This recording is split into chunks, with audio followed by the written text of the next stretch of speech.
Here are the patch notes for update 24 of State of Decay 2.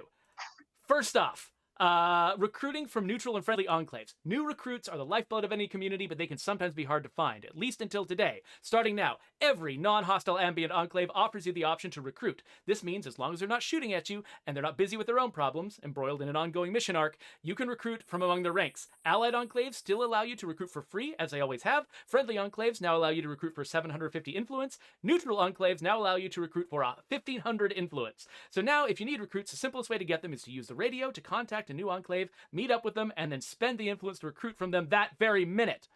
The bounty broker. You know what? I'm not even going to read the details of this one. The bounty broker is on an automatic schedule now, which means that you don't have to get a brand new update from us every time we change the bounty packs. They're going to be rotating through on a regular schedule. The latest one that's dropped is the Trumbull Valley pack. So you can go get your lizard hoodie if you want it. You can go get your suit and tie, whatever you want to do. But then next month, we're not going to release an update to the game in March, but you're still going to get a new bounty pack in March, and you're going to get one in April, and you're going to get one in May, regardless of whether we release any updates on those months, which frees up our team to plan our updates around the features that we want and their needs, rather than needing to release every single month and tax the heck out of our QA team in the process. So there you go. That's that one. Next, mouse and keyboard support on the Xbox. After this update, the game no longer assumes that console players are restricted to using a controller. Now, if you hook up a mouse and keyboard to your Xbox or connect to the game via remote play on a PC, you can control it using the same customizable mouse and keyboard controls that have always been available when playing the game directly on a PC.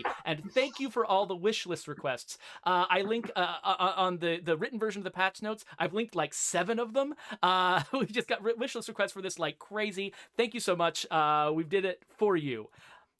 Zombie spawns. Okay, so zombies, especially bloaters, are no longer allowed to spawn right on top of you when you're traveling at speed. They were abusing their spawning privileges and have been punished. Non-hostile enclaves will now unlock all the doors when they move into a new site, so you won't have to bash down their door when they invite you inside. This one also came from the wishlist, and I forgot to mention in the official patch notes, outposts also have unlocked doors.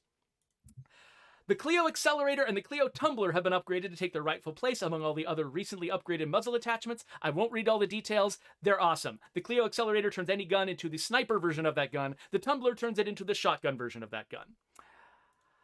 Active sieges now automatically pin themselves to your HUD when you return home and trigger the countdown to the assault, making it easier to notice a siege before you're waiting in juggernauts. Speaking of juggernauts, we fixed a problem that was causing juggernauts to evaporate while attempting to chase a human into a building. So actually someone brought that up to me just like today or yesterday. It was this morning, like on Twitter or something. They were asking me, are you going to fix these juggernauts? I'm like, yes. The update today is doing it, and I never get to say that, and it's awesome. Survivors with the sexting skill are no longer weirding people out and are instead using their wit and charm for the good of the community, earning a minor income of +5 influence per day. So the sexting skill is a long-standing joke skill in State of Decay. It's a skill that is not useful in the apocalypse, and some characters get it, and it's meant to be funny. But the way we described it originally, it just made them sound like they were being weirdos, and it just sort of made it seem like there was an uncomfortable thing going on in your community. So now it doesn't do that anymore. Now, the sexting skill is a positive thing that makes people happy. Pressing the map button a second time before the map has fully appeared will no longer close the map as soon as it arrives. This should make it easier for players using remote play to avoid accidentally reclosing the map when experiencing input delay. And finally, the forge facility has been retuned so that even at higher difficulty levels with all their added materials costs, it is still a more profitable way to turn materials into parts than just converting them in storage. This actually happened in Update 23. We just forgot to tell anyone about it. So thank you for your patience, everyone. That was the patch notes. So I'm going to probably cut that into its own video, which will end now.